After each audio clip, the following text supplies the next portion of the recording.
Reporter Julianna Washburn. Very shortly, Julianna will tell us all about our brand new bureau right here on the island. Plus, we'll talk with the former mayor, Dr. Craig Brown, about Galveston's growth in his last 6 years as mayor. Then, we'll talk with Bryan Museum curator Eric Broussard about the inner workings of the site we're broadcasting from today. And remember, as always, we want to hear from you, so give us a call or text us at 713-440-8870, or you can email us at talk@hellohouston.org. You can also watch us live on YouTube. Simply go to HoustonPublicMedia.org and click that purple box. Hello Houston is made possible in part by founding sponsors John Bradshaw and Kathy Sanders, by Metro, and by gifts from listeners like you. Live from NPR News in Washington, I'm Windsor Johnston. Several candidates backed by President Trump scored victories in yesterday's Republican primaries, reinforcing the president's influence within the GOP ahead of the November midterms. NPR's Domenico Montanaro reports one of the most closely watched races was in Kentucky, where Congressman Tom Massie lost to a Trump-endorsed challenger. Trump is on something of a revenge tour. The latest casualty, Congressman Thomas Massie of Kentucky. He lost to a Trump-backed challenger by about 10 points Tuesday night, and he saw tens of millions of dollars spent against him. In fact, it was the most expensive House primary in history, with $33 million spent on TV ads. Massie was a thorn in Trump's side, helping force the release of millions of pages of the Epstein files, for example. Now he joins a list of perceived political enemies that Trump has gone after, often successfully, in GOP primaries. But while Trump has proven his strength with the Republican base, general elections are a different story, and that'll likely put Republican candidates in swing districts in tough positions this fall. Domenico Montanaro, NPR News, Washington. President Trump says he's in no hurry to make a deal with Iran. NPR's Franco Ordonez says a state of limbo surrounds any negotiations. The threat the U.S. could strike this weekend speaks to the uncertainty some former officials, like Mona Yacoubian, who is now at the Center for Strategic and International Studies, say is turning into a, quote, frozen conflict that could extend for months. The bigger fear is also just that there is no resolution. Or there's a resolution that leads to Iran's retaining de facto control over the Strait of Hormuz and Iran being able to continue to be disruptive. She called that a kind of half solution where Trump's constant threats and the potential retaliation impair any real movement toward economic repair or economic growth. Franco Ordonez, NPR News. Target stores are enjoying a sales bump. NPR's Scott Horsley reports the discount chain is one of several big retailers reporting earnings this week. Target reported a jump in sales during the most recent quarter and raised its outlook for the rest of the year. The discount retailer says it saw increased demand in all categories, including groceries, beauty products, and general merchandise. Bond yields have pulled back a bit after hitting multi-year highs on Tuesday. Crude oil prices have also softened, but retail gasoline prices continue to climb. AAA says the average price of regular gas rose a little more than 2 cents a gallon overnight. Scott Horsley, NPR News, Washington. Former Massachusetts Congressman Barney Frank has died at the age of 86. Frank was one of the first openly gay members of Congress. He helped shape the landmark Dodd-Frank financial reform law after the 2008 financial crisis. This is NPR News. Live from News 88.7 in Houston, I'm Tom Perumian. Rain is expected throughout the day and for the next few days, at least through Tuesday and possibly more. Alvin ISD has closed Wilder Elementary School today due to significant water damage it sustained. District officials say classes are set to resume tomorrow. Rain is expected for each day over the next week and maybe more. Meanwhile, a box truck flew off Interstate 10 overnight, landing near the entrance ramp that connected Travis Street to the I-45 into downtown. Emergency crews worked the scene well into the commuter hours this morning. The incident caused heavy delays. Residents on Galveston Island are calling on the City Council to delay their vote on a proposed development until 2 council member runoffs are finalized. The development, called Discovery Sands, would span 170 acres with hundreds of housing units, a lagoon pool, and a lazy river. It sparked controversy with homeowners like Brandon McDermott, who are worried about nearby wetlands and wildlife. Our push is that if the idea was to wait till the new council is seated. They should wait till the entire new council is seated.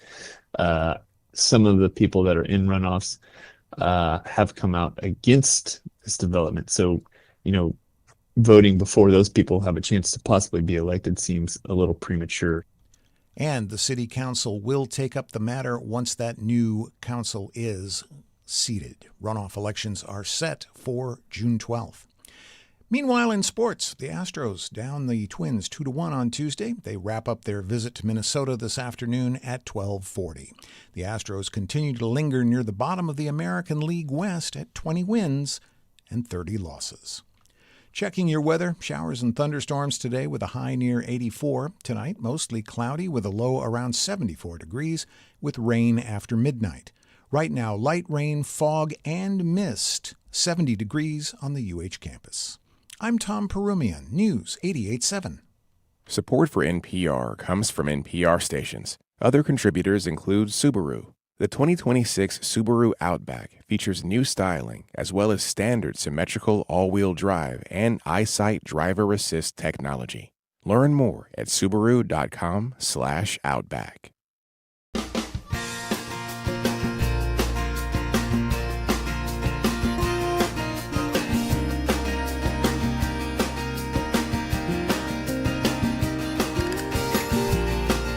From Houston Public Media and News 88.7, it's Hello Houston, an open forum on today's biggest stories affecting Houston and beyond. Call now, 713-440-8870, or let us know your thoughts on today's topics by emailing us at talk@hellohouston.org. And now, Hello Houston. Hello there, Houston. Ernie Manouse here, and with me today, joining me on the show in a very unique location, Julianna Washburn. Hello, Julianna. Hello, good morning. I'm happy to be here. We've done this together on campaigns, Yes. during drives for the station. You've been on the show as a guest, but getting the chance to sit across from you and co-host, that's going to be fun. I know. We're going to have a time together, honestly. We are, but the one thing people need to know, if you're watching on YouTube, you're saying, wow, the studio looks a lot different today. We're in the Bryan Museum in Galveston, Texas, a wonderful gift to Galveston from J.P. Bryan, and we're thrilled that they invited us down here to do the show here. But Julianna, Galveston is your home, right? It is. I live just down the street. It's a rainy day today in Galveston, so I feel bad bringing everybody in. I'm like, I swear, it's always beautiful, but we need the rain, so we're happy to have it. We're happy to have you guys here. I love living here on the island. I moved here about a year ago, and I've just fell in love with it more and more every single day. I do get to travel to Houston about once a week to see you guys, but I'm always ready to come back. Yeah, but the nice thing about Galveston, or the nice thing about you, is that Galveston got you as a gift. Tell them where you came from and a little of your story. For those who are just familiar with hearing your voice on the radio, tell them a little more. I know, this is a little different. So I'm actually from the Austin area, and I went to University of Georgia for school. I graduated with my journalism degree. So that was kind of a big move, but I knew I wanted to come back here. And my first job was actually in Lubbock, Texas, if you know where that is in the Panhandle. I worked in TV news for a few years, and then we made our way to Galveston right after that. This job was just the perfect mix of everything I wanted to do. It was my dream. And then getting to live in Galveston at the beach, like there's nothing better. Well, for folks who are curious about that, part of that was because we opened our Galveston Bureau. And you are a Galveston Bureau reporter in chief, or however you want to put that. I like chief. You like chief? I like I'm sure that, you yeah. would. So, but this is such a vibrant part of our community, and we all too often focus on Houston. Yes. But there's so much more. Yeah, it really is like a focus and a shift to hyper-local journalism. So having boots on the ground in a local community, there are such important stories in Galveston that can be overlooked when, Houston is the focus. And to be able to see these everyday stories and to bring light to them is really what we're trying to do and what we've been able to do. We've been able to reach stories that just otherwise would not have been told if we weren't here in Galveston. Yeah, and the beauty of having what I like to think of as a beat reporter in a place, they have a richer depth to the stories they cover because they know the multiple angles. It's easy to be assigned a story to cover, but to actually be immersed in it, it gives us more nuance, more depth of the story, more information. So thank you for all the work you do on that. Yeah, it's amazing. And to be able to truly know the people in your community Right. and to hear firsthand what their concerns are. I always like to say I learn a lot of story ideas from the dog park because I go to the dog park every day. It's part of my routine. I bring my baby there and we walk around and I meet with all the neighbors pretty much every day at like 5 p.m. and they tell me what's going on in their lives and what's going on in Galveston. And I don't think there's a better way to really get to know the stories of a community than talking to your neighbors, sitting down with them and saying, what's going on in your everyday life? What are your concerns? What issues are you facing? And to have their voices heard means a lot to them too, I think. In some ways, such a powerhouse is Galveston, but it's also still a small town community. Yeah. And so you forget about that Americana of people meeting at the park and telling the gossip and the tea of the day. And so you're right there and you can get the inside scoop on all that. Oh, yeah. And you've helped bring some great stories to today's show. We're going to be talking with the former mayor of Galveston, who's got rich stories and a history to share with us. This is all about history today. We're also going to learn more about the museum. We're also going to hear from the Historical Society, but we're also going to look to the future with UTMB. I always get the letters wrong. And what they're doing with students. And all that's still to come on today's show. I'm so excited. There's, like I said, so many stories here. And my goal is to bring light to them and to really show this community. So I just feel very grateful to be here today. Well, we're happy to have you here. We're happy to have you watching and viewing and joining us and listening. And if you want to join the conversation, remember 713-440-8870. But as always, we begin the show with the headlines of the day. And Julianna said she'd take us in. Here we go. Well, this year's Jeep Weekend on the Bolivar Peninsula in Galveston County drew a much smaller and less rowdy crowd than in past years, according to residents.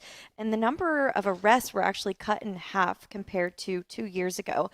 Galveston County officials implemented road closures, beach access restrictions, and an increased law enforcement presence last year after the event was becoming increasingly violent with hundreds of arrests over the years.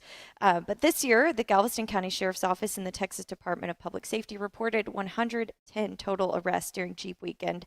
Now, that sounds kind of like a lot, but this is a lot less than previous years.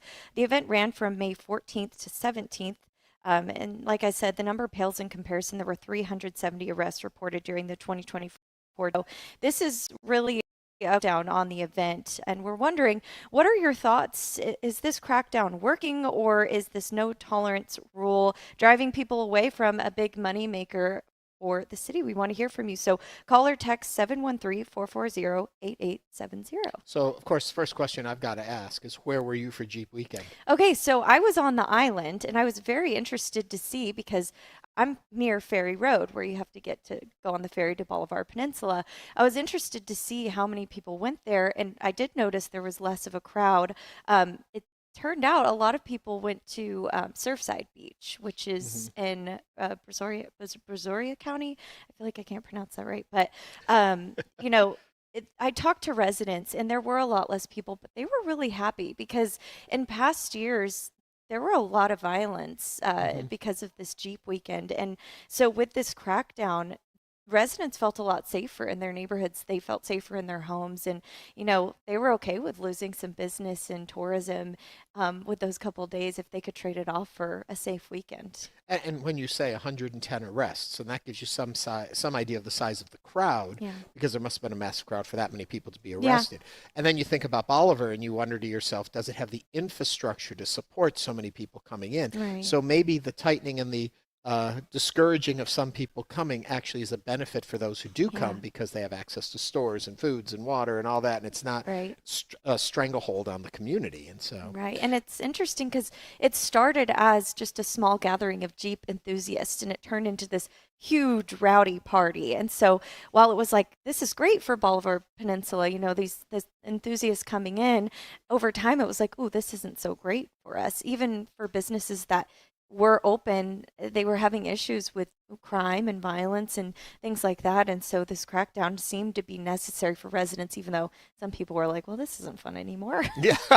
If you attended Jeep Weekend or have in the past, and maybe you were deterred from coming this year, we'd love to hear from you. What were your thoughts, feelings? What did you see on the ground? Give us a call, 8870.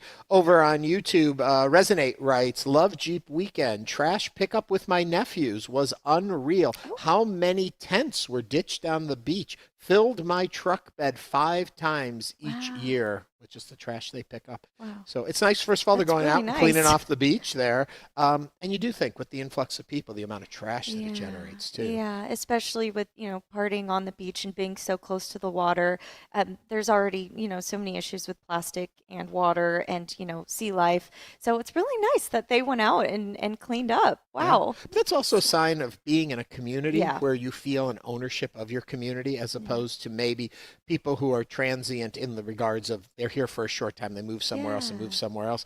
To have a community that builds, you feel an ownership of that. And it must also be hard when you see all these people come in and do leave the trash. Yes. So besides the joy of going and picking up and cleaning up because it's yours, it's the sadness of knowing respect our property. Yeah, and it is interesting as you spend time in Galveston today, and anyone who lives in Galveston, you really start to see the pride that people take in their city. They really love this place and they really protect it and take a lot of pride in the cleanliness and just, we love tourists. They love tourists because that brings in so much of the city's revenue and things like that. But it really is they take a big effort in keeping things clean, keeping their backyard clean, and hoping others will help do the same. Yeah. I bet. Well, if you attended, as we said, if you attended Jeep Weekend or have a feeling, a view, a point of view on this, share it with us. 713-440-8870. I'm going to move on to the next story of the day, but keep your comments coming. You can text, call, or even email us, talk@hellohouston.org. Okay, the Texas Supreme Court has refused to remove Houston Democrat Gene Wu from office over last year's high-profile quorum break during the congressional redistricting fight. Governor Abbott and Attorney General Paxton argued Wu and other Democrats abandoned their duties by leaving the state to block a vote on the new GOP-backed district maps. But the all-Republican court ruled, all-Republican court, by the way, the legislators already had tools in place to take care of absent lawmakers, including fines and penalties, without court intervention. The ruling is a setback for Abbott and Paxton, though the court left open the possibility of future legal challenges tied to quorum breaks. So what are your thoughts on the Texas Supreme Court? Should Gene Wu have been more severely punished than other things that came out of just in the structure of the government? Should it have been a legal concern? What about others who broke quorum? Let us know what you think. 713-440-8870. What do you think, Juliana? It seems like this is a little bit of a check on power. If I may, it seems like something was trying to happen, but I don't know. I think it seems like this is an important thing to happen because it almost sets a precedent of, like I said, a check on power to see, what kinds of things are allowed and what's not. If my recall is correct from back when we were covering the story itself, the Democrats argued that quorum break is a tool that they have within the structure of the assembly, and therefore they can participate in it. They can walk out, and that there are mechanisms in place to curtail the behavior, not necessarily punish it, but to, that this is a lever that they have to pull. To move outside of, and I keep calling it the assembly, but to move outside of that structure into the courts seemed a step beyond. Right. But I'm happy that the court said, you know what, you've set up rules for this, follow your own rules. Right. If there are issues beyond that, come back to us. That's how I'm interpreting it. Feels like a level-headed decision to me. Yeah. And it's so funny to hear you say that because I think to myself, in today's day and age, it's so nice to hear that term. It is. When it comes to the courts, a nice level-headed decision, That's my first thought when I saw that. Yeah. It feels like it was, okay, you've got this. You can take care of this. You have rules in place for this, and this is not something we need to step into, which is kind of nice to see. Like I said, a check on power, a check on what are our responsibilities, what are your responsibilities, and how can I like to see that because that's how it was set up, and that's how it works, and they leaned back on that. So the interesting thing, though, too, is to see where we go forward now with the Supreme Court rulings and what's going to happen with redistricting. It's happening all across the country. What gets approved, what doesn't get approved, all of that. That this almost seems like child's play that we had a walkout to stop it because now it seems like that I want to say the boulders rolling down the mountain now. And I worry that every administration, every shift in power will lead to a redistricting again. And so I hope that there's going to be some guardrails put on it on the federal level as well as on the state and local levels to better understand how we do this, why we do this, how representation is found. What are your thoughts on that? 713-440-8870. How do you feel representation is moving? And was this a good move by Democrats to try and ward off this kind of a shift? And it didn't work when all was said and done. And so we'll see about voting and what that means. I do want to move on to some of our tidbits, as we call them, some of the funner stories that we have to cover.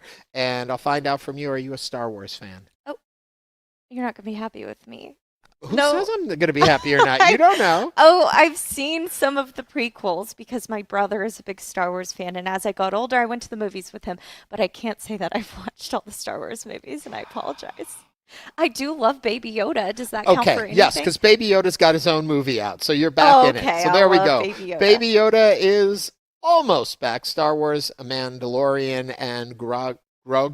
I'm going to get his name right. Baby Yoda to all of us. Hits theaters on Friday. So if you want to know more about Baby Yoda, and I love how people get upset you call him Baby Yoda, but I'm sorry, he's Baby Yoda. Oh, because he's Grogu? Or? Yeah, that's Grogu. But do you know about Baby Groot is my question. Yes, but that's a whole other franchise. I know, but they're both just really cute little creatures. But my mom likes Baby Yoda. So she has a big stuffed Baby Yoda on her bed, and she has a little stuffed one she can take with her. And she has no idea who it is or what it is, but she absolutely loves it. And I think a lot of kids feel the same way. It's just an adorable image. Exactly. And they have so many cute little caricatures of them, and I like Baby Groot personally. So I have a lot of memorabilia from those movies, but I can appreciate this. There are a lot of good movies out. I might just have to do a movie marathon day and jump from theater to theater and keep buying different tickets. Speaking of the movies in the box office, the Michael Jackson biopic, it's back at #1 for the 4th weekend. So it's doing pretty strong business. Have you seen it? I have not. Okay, I haven't either, but I've heard raving reviews about it. I've heard that what works in it are the performances. Yes. And that you want to go and see it in theaters across the country, around the globe. People are dancing in the theaters, getting really engaged in the performance. I hear there's criticism of the narrative and the story they've chosen to tell, or what aspects of it they've chosen to focus on. But the music is undeniable. The hits are still the hits. And it's interesting to me that his nephew is playing him in the movie. And that brings a meta flip to it that I think is just really wild in it. It's really cool because he does such a good job at depicting Michael Jackson, and you're thinking, almost how does he do it? But it's I think part of it is genetics. Like, he truly is, related. And so it's just so cool to see. Well, that's just some of what's going on in the world around us, and we often ask you to give a call, join the conversation, be part of our family here, 713-440-8870. We're moving on with the show. Coming up next, we're going to speak to Izana, as I like to say. The former Galveston mayor is going to be joining us as Hello Houston continues here on News 88.7.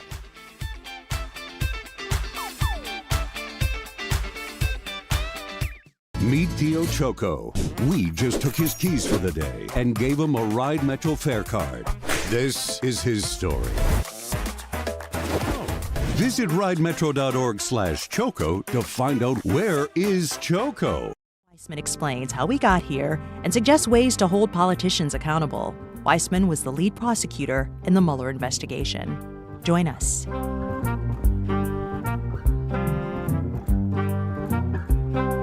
You can listen to Fresh Air tonight at 8. You can't tackle life's big challenges if you let the little ones get you down. That's why Houston Matters devotes the first Monday of each month to a sort of group moan session we call Houstonian Pet Peeves. It's a communal, cathartic experience, but not everyone can join us live at 9 a.m., and not every peeve occurs to you right then and there. That's okay. We welcome your gripes about life in Houston anytime at talk@houstonmatters.org. Special education teachers are in short supply all over the country. They say part of what's behind burnout are the mountains of paperwork that come with the job. Now, a growing number of them are turning to AI to save time. I think I have more time to talk to the kiddos and really build those relationships. I'm Juana Summers. That story on All Things Considered from NPR News. You can hear it today starting at 3 o'clock. I'm Peter O'Dowd. Across the West, fire agencies are using AI-equipped cameras to detect wildfires. But can artificial intelligence tell the difference between smoke and a cloud of dust? In the early days, there were some funny occasions where we detected what we thought was smoke, but it was actually a snowblower. Climate Solutions Week continues next time, here and now. That's on today at 1 o'clock. And now back to Hello Houston, live from Galveston. To comment on today's topics, call or text 713-440-8870 or email us at talk@hellohouston.org. And now, Ernie Manouse and Houston Public Media Galveston Bureau reporter and our guest host today, Julianna Washburn. All right, to kick things off, we're joined by someone who knows Galveston unlike many others. Dr. Craig Brown served 6 years on the Galveston City Council and another 6 as the city's mayor. So 12 years of public service that saw improvements to the city's finances, streets, and drainage infrastructure, and a booming cruise industry that now welcomes close to 2 million passengers a year. So today we're sitting down with him to reflect on his time in office and what lies ahead for the island. Dr. Craig Brown, welcome to Hello Houston. Thank you. Glad to be here. And if you'd like to join the conversation, call or text 713-440-8870. So let's start with, how do you feel now leaving after all this time serving the city? How does it feel to kind of step away from that? It's kind of a bittersweet experience. I've enjoyed it immensely for the past 12 years I've been on council. And now that I don't really have that obligation anymore, I'm kind of feel a little lost right now.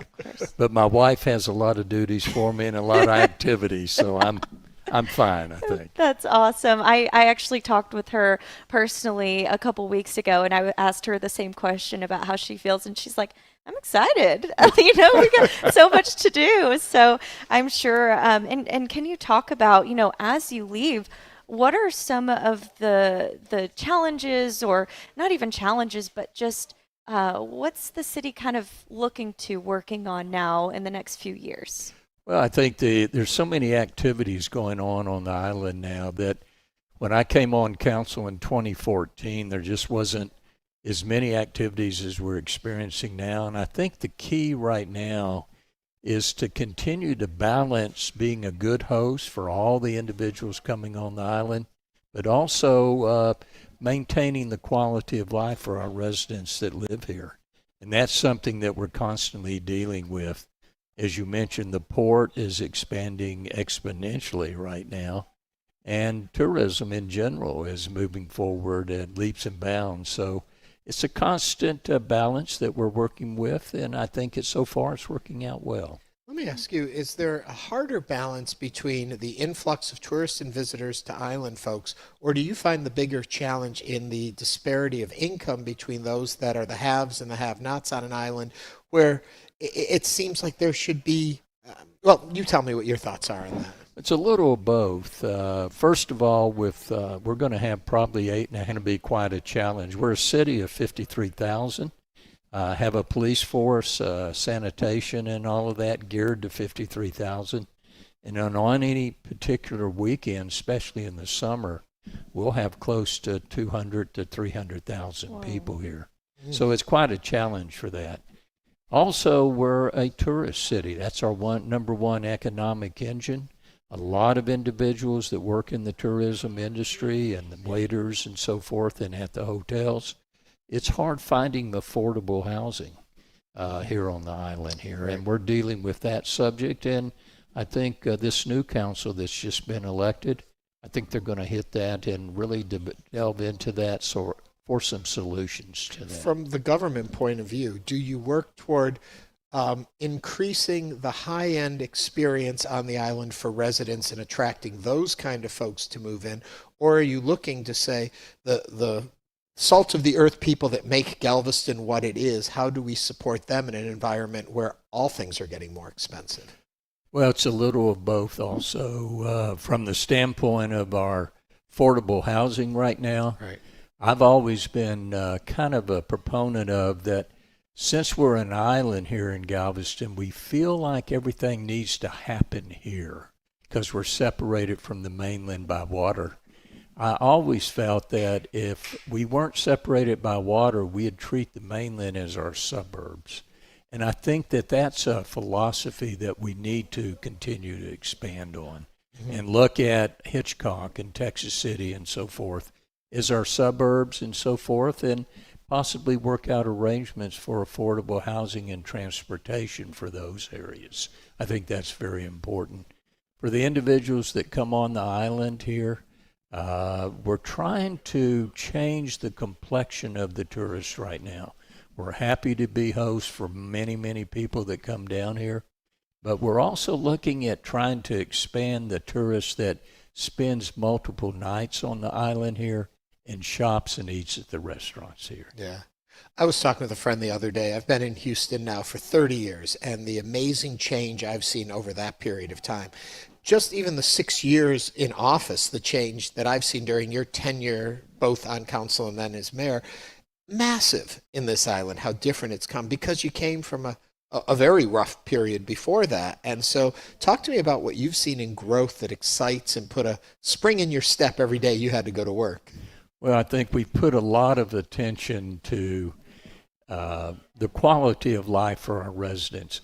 I've always felt that the best way to be an attraction for tourists, the best way to attract business, the best way to attract individuals wanting to live on the island is to increase the quality of life for the residents that live here. And we always put, in at least over the last 6 years, have put a lot of attention to that. People like to visit a municipality or a neighborhood that feels secure, that there's cleanliness, there's things to do, the streets are in good repair. And so we felt that it's a win-win from a tourism and resident standpoint to really put attention to the infrastructure. And I wanted to ask, so I got the chance to interview you a few weeks ago just to talk about kind of something similar, your time as mayor and, you know, and leaving now. So you mentioned something about future work on roads to make traffic move a little bit easier on the island. I know a lot of people talk about that, especially with so many people coming in for cruises and leaving. And so I was wondering if you could touch on kind of that area and what the city is looking to do in terms of traffic flow. Well, it is. That's one of the concerns that a lot of people in the government here in Galveston has, is the increased traffic, especially with the expansion of the cruise industry here. We're working with TxDOT right now. We will start construction very shortly for a flyover leaving the island here so that you avoid a lot of the intersections and cause traffic jams.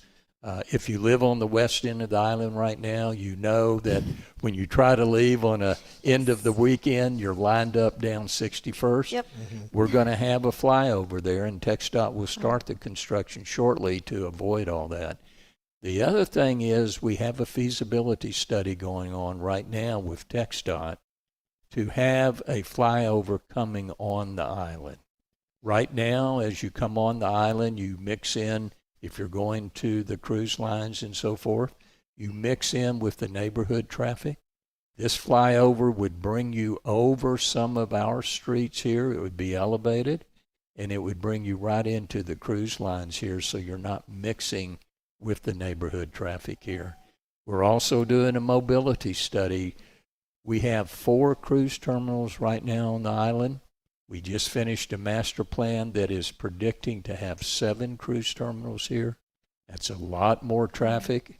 So we've put at the port level, we have decided that we won't move forward yet with okaying and looking at future increase of 2 cruise terminals until we finish this mobility study. We have got to handle this traffic before we even expand. That's a really good point, especially I'd worked on a story about this 20-year master plan for the Port of Galveston, and it is, wow, if you look at the renderings, I mean, it's huge and beautiful, and I mean, it'll bring in a lot of people, but the first question people asked me is, well, what about traffic? Because it's already kind of hard to get down Harborside when all the cruises are coming in and out. So I'm sure those plans are just so necessary.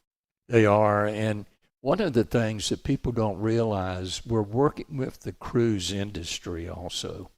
The cruise lines now are staggering when they want their clients in and their passengers in. They're giving them times to arrive so that we stagger the number of people coming in. The cruise lines are also on putting together the parking, the surface parking in front of the cruise terminals. They're redesigning that to get the traffic off of Harborside, our main street coming into the cruise lines, getting them off of Harborside as quickly as possible. I'm old enough to remember when the cruise industry was starting to explode down here, and the idea being, they'll come into the island, they'll spend the night, they'll eat at the restaurant. Did that turn out to be the case, or do they come in to get on the ships, and as soon as they're back, they're out again? It was very slow coming and still is. Yeah. If you're taking a cruise, no matter where you come out of, you want to get on that ship, and then once you finish with your cruise, you're anxious to get home as soon as you can. We're working with the cruise lines right now to help them and allow them to help market a Galveston so that we can have people pre-cruise and post-cruise stay overnight here. Currently, we've got about 29% of those individuals that go on cruises will spend a night pre or post-cruise here, and we're working to increase that if we can. So it's been slow moving here, and moving that forward, and we understand the reasons why, but I think it would help everyone if we can have that increase and the people really look at Galveston as an attraction also. You have huge influx of people for specific events. I'm thinking Dickens on the Strand is one of them where it just overwhelms the island. Do we have enough lodging space on the island for the people who want to come and see these things, for Mardi Gras, stuff like that, or is that still a challenge? It's still a challenge, but we do have a fair number of hotel rooms available here on the island. I can't remember the amount. I think it's close to 5,000 rooms that are available on the island here. You know, some of our big events, and we have motorcycle rally here, and that's a major event. That'll bring 400,000 people on the island here. They use the mainland also, so that a lot of those hotels on the mainland there will be utilized for the people that come to the island here. Motorcycle rally, by the way, is the largest sales tax weekend for the entire county of Galveston. Wow. Yeah. Really? That was a huge weekend. That was actually the first story I did here in Galveston. And I was like, wow, there are so many people here. I mean, I was on the Strand and it was just lined with motorcycles. That just must be huge for Galveston. It is. We're trying to move into events, though, that as I mentioned, that may not have the connotation of being a very fun and wild event. We're moving into a movie-type events. We're moving into music events and having Texas Musical Festival-type events down here. So we're moving into those events like Feather Fest. That is a major birding event down here. Those types of events has a little different personality to them, and we're trying to move a little more into that direction. I want to remind everyone we're speaking with Dr. Craig Brown, the former City of Galveston Mayor and City Council member, and we're coming to you live from the Bryan Museum on the lovely island of Galveston. If you'd like to join the conversation, give us a call, 713-440-8870. That's 8870. What a coincidence. A question for you. When you first got into public office, so doing the job you have done now for the last 6 years on both, or 12 years on both sides of it, what were the things that were most bothersome to you coming in, that were the things that stuck in your craw, to say? And what have you accomplished that you feel like you look back on those 12 years and say, I got that one? I think the thing that bothered me the most is needing to have patience. Government doesn't move like private industry moves. Yeah. And that was something that I thought topics that were brought forward to council, those that I thought would be a no-brainer and council would move forward. 2 years later, we were still discussing, trying to figure out. On the opposite side of the coin, topics that I thought would be very difficult and long-term to discuss before we approved or not, they happened overnight. It was very difficult to predict that. But if you're in a governmental process, because government, you have to have a lot of input and take the pros and cons of everything. If you're in a governmental process, if you're one of these people that want things done like that very quickly, it'll drive you crazy. So you have to kind of sit back and have patience on that type of thing. That's funny you say that. I, as a Galveston reporter, I watch all the city council meetings, and something I very much took note of was your patience during the meetings. They are very long, and you also have a workshop meeting before your regular meetings that are also very long, lots of discussion, and you are very great at bringing the discussion back to the table, back to the main point, and kind of just round it out. Okay, let's move to the next thing, because it is easy to get bogged down on these huge things you guys are talking about and discussing. And so I was just very appreciative of that, because I was like, wow, I don't think I could do that. That's pretty admirable, I would say.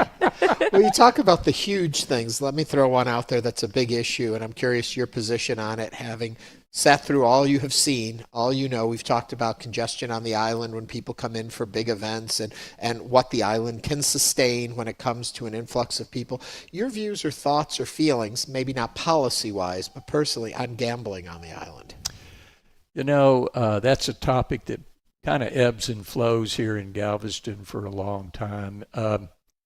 Bottom line, after researching it and looking at other cities and what gambling brings, I don't think Galveston is a good fit for gambling on the island here. Mm-hmm. And the reason I say that, casinos are they're much like cruise ships. Cruise ships, they're anxious to get their clients on that cruise ship as quickly as they can and so forth, and want everything to happen right there on that ship. Casinos are the same way. Mm-hmm. They are an entity that really, they want those individuals in that casino and so forth. So when you look at the casinos, and we research this in some other cities across the United States, if you're thinking that the casinos will bring a big economic boom to the rest of the economy of the island, sometimes it doesn't work out that way. And that's all we need is more traffic, and for entities that may not benefit the total economy of the island. In looking at that, what kind of industry or tourist draws do benefit the whole ecosystem, do you think? More those tourist draws that are more family-oriented and are geared to having individuals stay multiple nights. I'm kind of I had mentioned about Feather Fest here. We have people come from all over the world for the Feather Fest here, and that's something that it lasts almost a week long here, and people come and spend the time here, and those are the type of events that really benefit the island more than anything. So keep Mardi Gras more family-friendly, not becoming New Orleans. Is that part of your thoughts, too? Well, it's interesting you say that. We're trying to move that way. There's a gentleman on the island, Mike Dean, who kind of controls a lot of the activities and parades on the island for Mardi Gras here. And Mike has gone out of his way to make these family-friendly. We have kids parades, we have pet parades, we have the crew of Barkus, which is our pet parade. We have the crew of Munchkins, which is our children parade. So we're putting a lot of attention to make Mardi Gras more family-friendly. Well, you have made the island more friendly to all people who come in industry here, and we thank you, Dr. Brown, for being with us today. Thank you so much. You're welcome. Thank you very much. Dr. Craig Brown is the former City of Galveston mayor and City Council member, and we appreciate him taking the time to chat with us today. Thank you. Thank you. Coming up, we're going to take a look at the inner workings of our host today, the Bryan Museum. So stay with Julianna and myself as Hello Houston continues.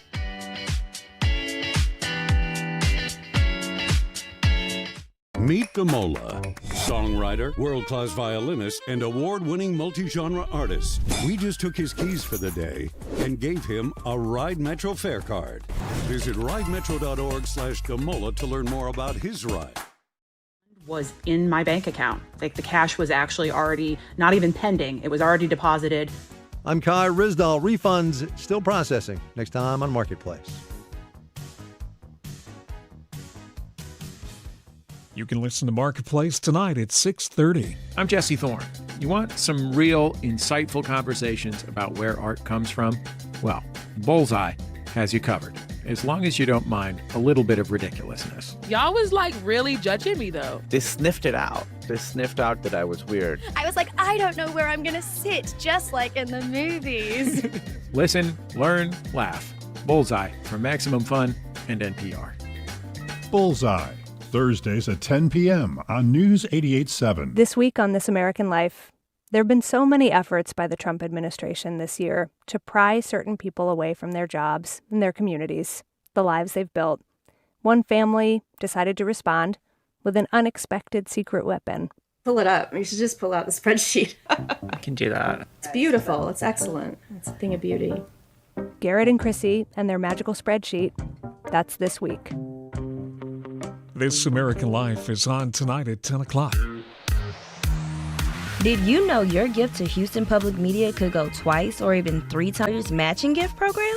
Many companies will match the charitable donations of their employees, and some even match gifts from retirees. That means your support for trusted news and programs could have double the impact for our community. Find out if your company participates at houstonpublicmedia.org/match.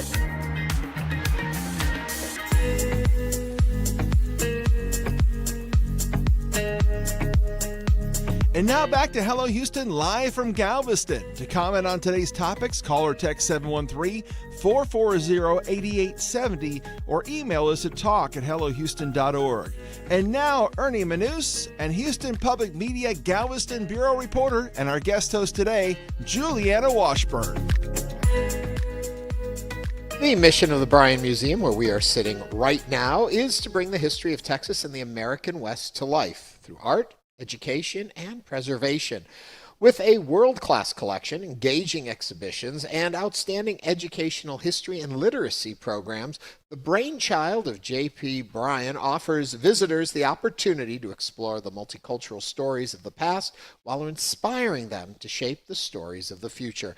To tell us more about the Bryan Museum, we welcome back to our program curator Eric Broussard. Eric, welcome back. Hi, good morning. How are you? Good morning. If you'd like to chat with Eric or have questions about the museum, give us a call, 713-440-8870. We'll just start off with very much the basics. Like I say, the brainchild of J.P. Bryan. Mm-hmm. Explain how we got here. I know we've talked about this before, but for new listeners. Sure. Well, Mr. Bryan has been a private collector his entire adult life. Well, I mean, even going back into childhood. Yeah, wow. He bought his first artifact when he was 10. Yeah. Goodness. And it's just, it's built and built. And at one point, his collection got too big for his home. And at that time, he had Torch Energy in downtown Houston, and they had an entire floor of a skyscraper. And so he actually moved his collection into his business. And I mean, the art that you see in the museum was hanging in boardrooms, private offices and on the floor.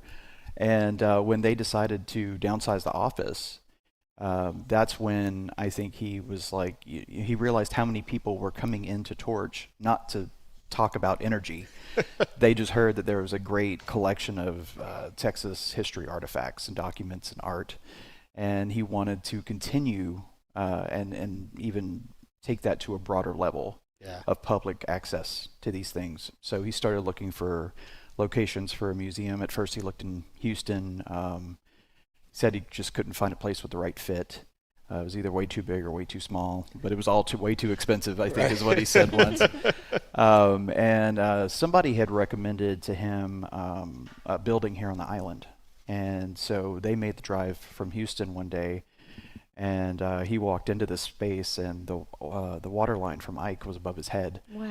And he was like, no, not here. And so they kind of gave up the ghost, and I think they were heading down 21st to Seawall to go get lunch before they went back to Houston, and they passed by this place, and it had a for sale sign out front. At that point, it had been pretty much abandoned since Ike. Yeah. And so the yard was overgrown. The building had some issues, but he said he walked into the foyer after the realtor got here. He got, maybe 12 steps into the building through the front doors, and he was like, this is it. Wow. And then it underwent a 2.5-year restoration, and the museum opened in June of 2015. And the building itself is historic. It Absolutely. has its own storied history. Yeah, the building that we're in right now was built in 1895 as an orphanage, and it was the Galveston Orphans Home in one capacity or another until 1984.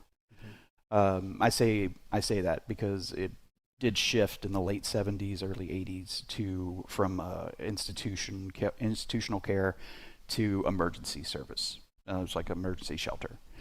Yeah. And then when the three shelters merged together because they realized none of them had any money and they were all paying their own administrative staff, and they consolidated, that's when this building went up on the market, and it was for some time it was a private residence. Which blows my mind. Right. I would love for this to be my house. That would be amazing. I think this was the master bedroom.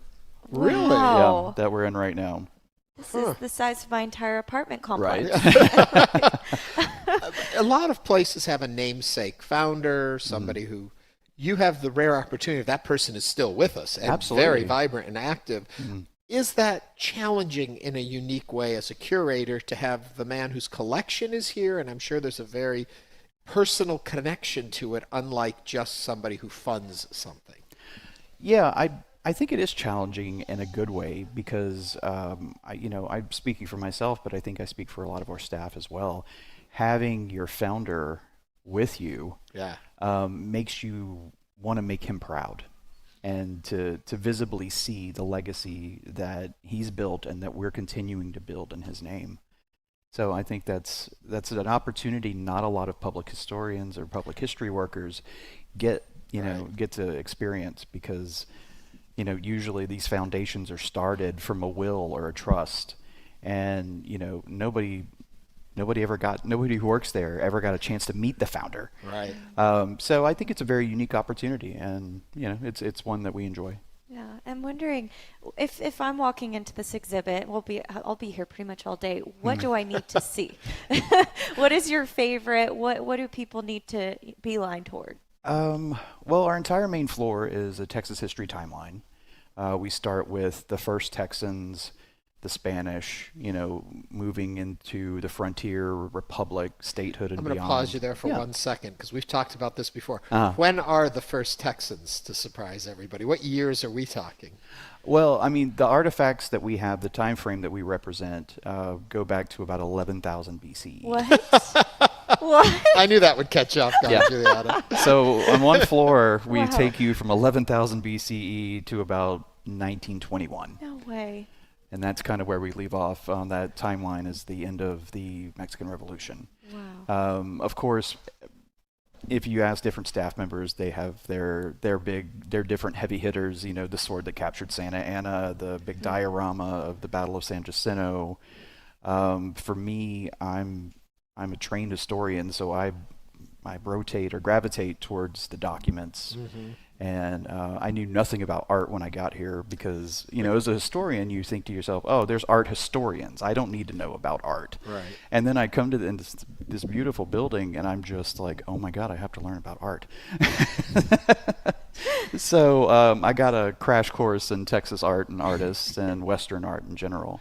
To go back to an earlier question I asked you about J.P. Bryan, having him around to be able to tell you information about the sourcing of things too is probably, Absolutely. He's got a mind like a steel trap. If you get a chance to walk around this museum with him, he can tell you the story about where he found that piece, who sold it to him, Wow. you know, and, you know, what was going on at the time. Wow. Or if he bought it as a set or just an individual piece.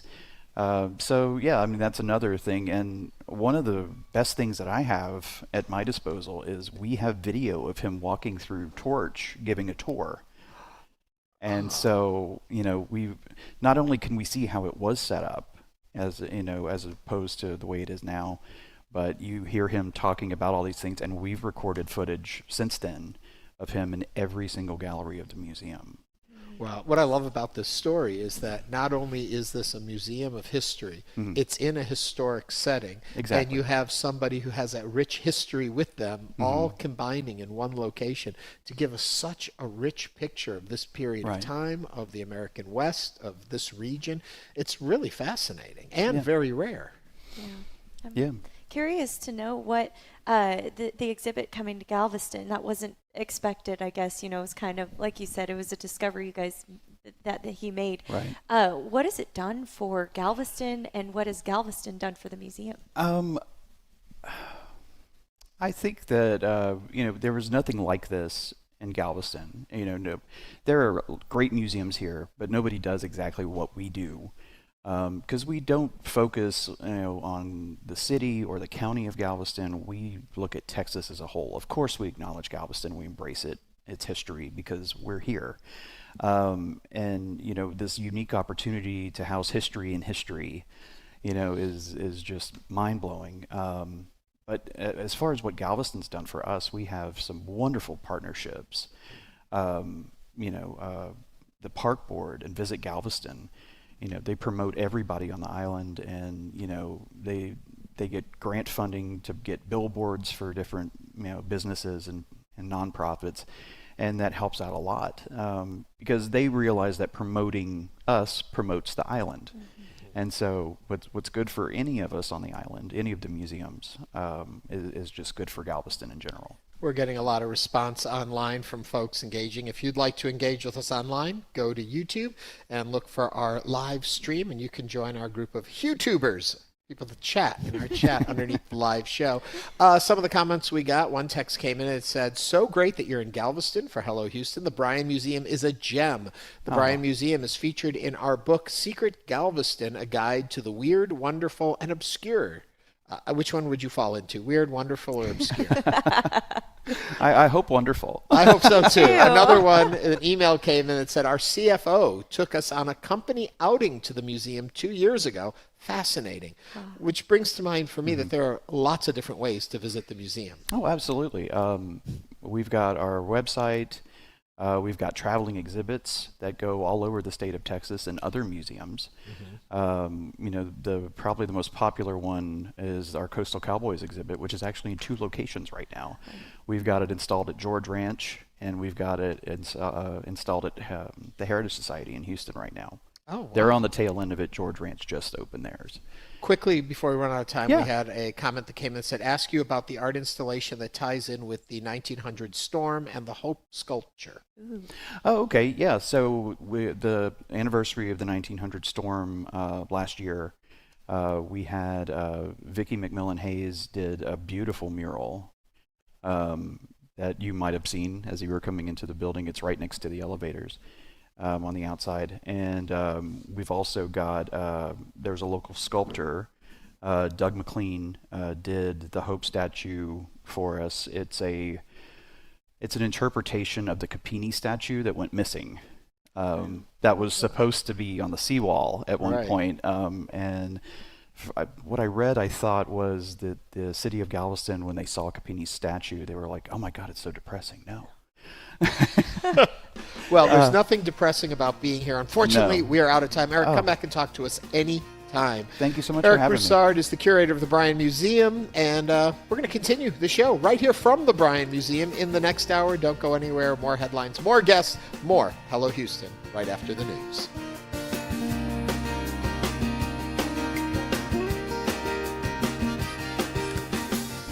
Stay tuned. There's more Hello Houston on the way. For the latest in local news, subscribe to the Hello Houston daily newsletter at houstonpublicmedia.org.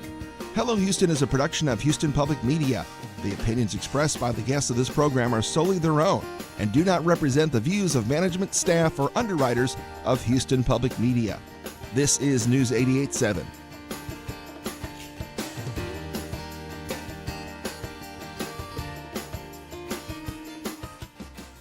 Support comes from the Dan L. Duncan Comprehensive Cancer Center at Baylor St. Luke's Medical Center, offering comprehensive cancer care that is compassionate, personalized, and driven by clinical research. More at stlukeshealth.org/cancer. We have a 30% chance of showers or thunderstorms for the rest of today.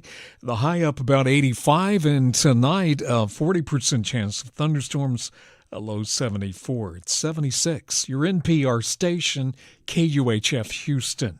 News 88.7, a service of the University of Houston.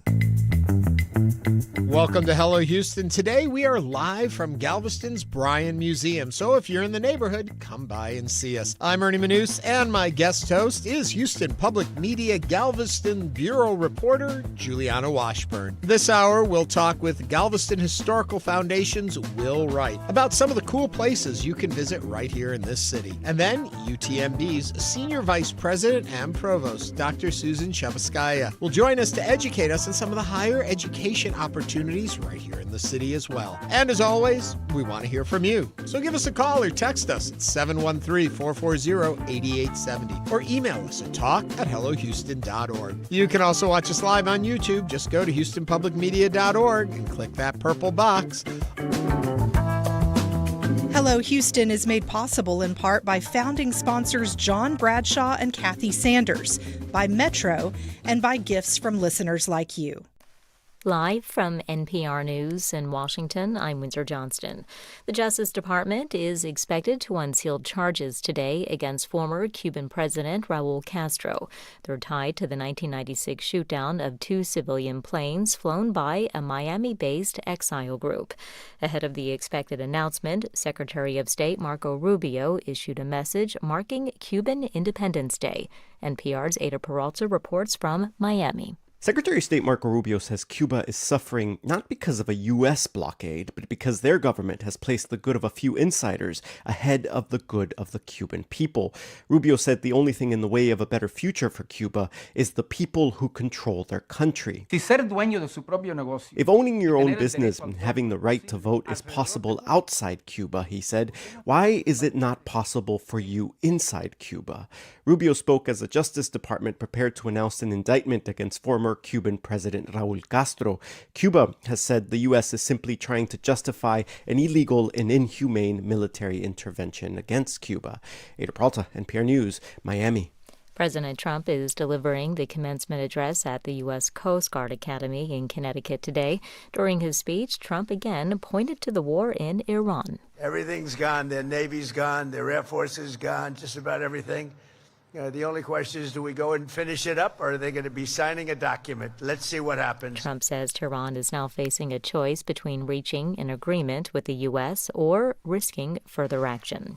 Two police officers who helped defend the U.S. Capitol during the January 6th insurrection are suing over a new $1.7 billion settlement fund.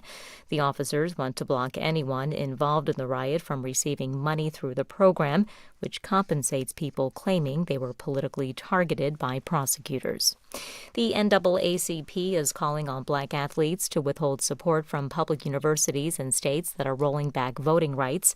NPR's Kristen Wright reports the request comes after a U.S. Supreme Court decision that weakened the Voting Rights Act. The NAACP is urging black athletes who are being recruited by public universities in states weakening the power of black voters to not commit to going to those schools until those state governments restore fair congressional maps.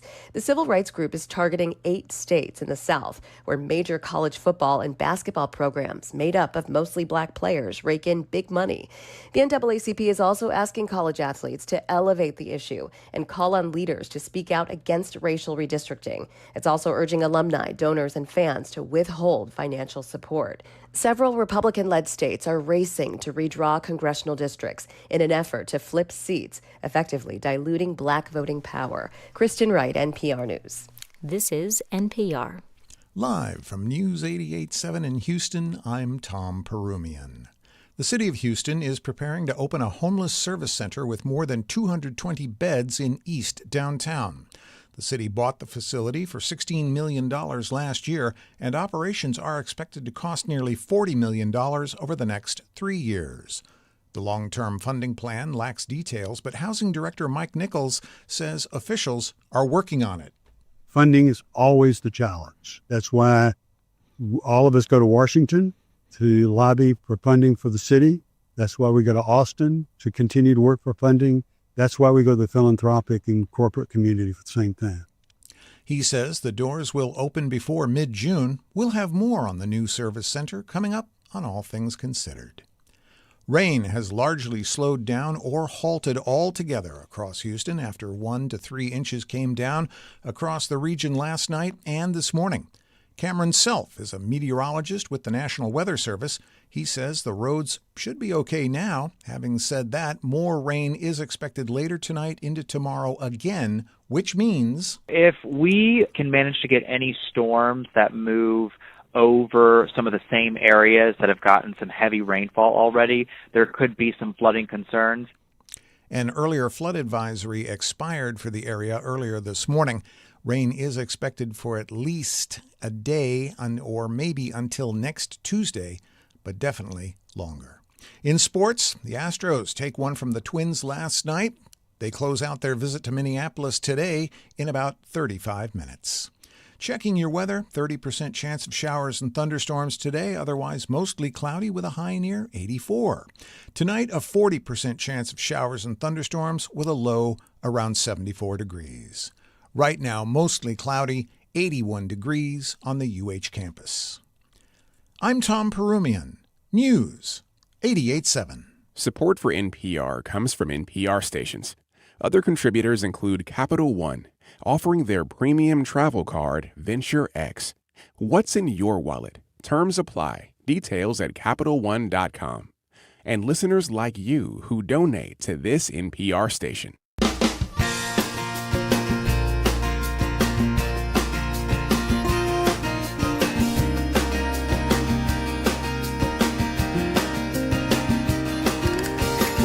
Live from Houston Public Media and News 88.7, it's Hello Houston, an open forum on today's biggest stories affecting Houston and beyond. Call now, 713-440-8870, or let us know your thoughts on today's topics by emailing us at talk@hellohouston.org. And now, Hello Houston with Ernie Manouse.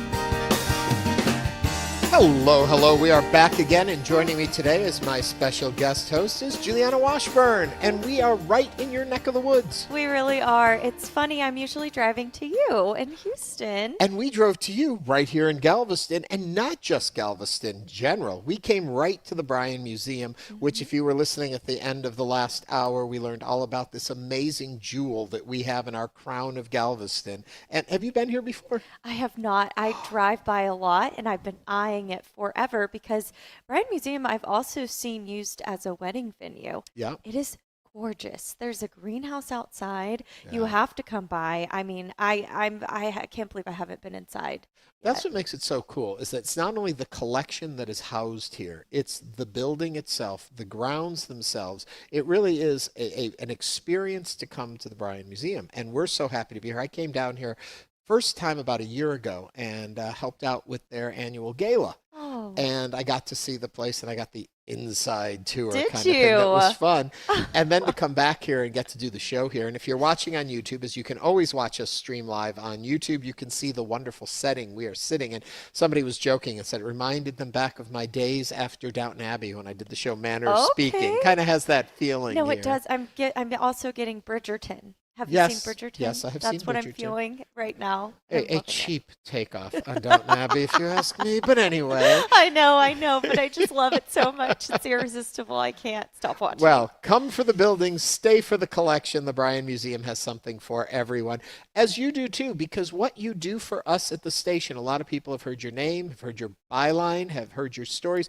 Galveston is your beat. It is, yes. We're really trying to focus at Houston Public Media on hyper-local journalism. And to me, that's being boots on the ground in a community. I live in Galveston and report on Galveston. And as we talked about earlier, I really feel like living here gives me the chance to get to know people, get to know the community and their stories, and tell it from a very personal perspective because I'm hearing them every single day. So I very much enjoy living here. I not only love reporting on it, but I love being here.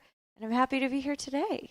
Well, and when you talk about that, living in the community and knowing things, when we sat down and said we wanted to do the show from Galveston, and we sat down with you, you're like, well, you can get this person, this person, this person.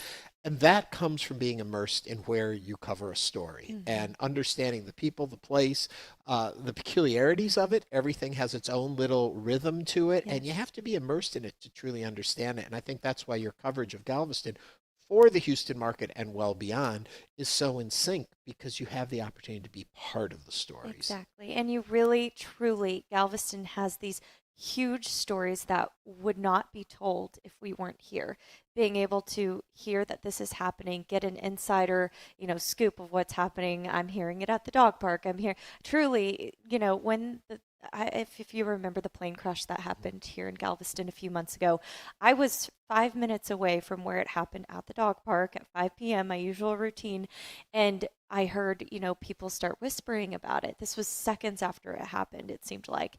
And I just turned to the man next to me and I said, what did you just say? And he told me about it. I immediately drove there and was able to be the first one on site because, I live here. I'm 5 minutes away and I heard it from the people here. So that's just one example of the difference it makes when we have this bureau, we have, someone in this community. And for folks, not to turn this into a pitch for support, but it is donor dollars that allow us to grow in that direction, to be able to better cover the area that you've asked us to cover, to be responsible for your donations, to be able to build out a system that really understands the community in which we live. And so thank you, Julianna, for doing it. Really, one last quick question about all this, then we can get on with the show, because we got a great show for you today, too. I'm curious, biggest surprise you had moving to Galveston, from what you thought Galveston was to what you found when you got here? Okay, this is going to sound really weird, but the amount of stoplights here. Have you noticed that? That was not what I thought you would say. Oh, I'm so sorry. No. No. A big thing is I love the amount of pride people take in living here, but anyone can relate that lives here. I spend half my life sitting at stoplights. And you know what? I love it because you can look to the right and look at the water. It's completely okay with me, but I just had to put that in there. Well, no more red lights right now. We got green lights. We're going to move forward. We got a great show. Our good friend Will Wright from the Galveston Historical Foundation is with us. He's going to be sharing with us some great things we should know about the island. And also a little later, UTMB. I always get the letters backwards. UTMB is a major impactor on this island, and they have a lot for students and the future. And so we'll be talking with them a little bit later in the show. But as always, we like to start off with what's going on here. And you are covering a story that is just going to release today, if I'm not mistaken. Tell me a little bit about it and what's going on with Discovery Sands. Yes, so the Discovery Sands development, it is a hot topic on the island.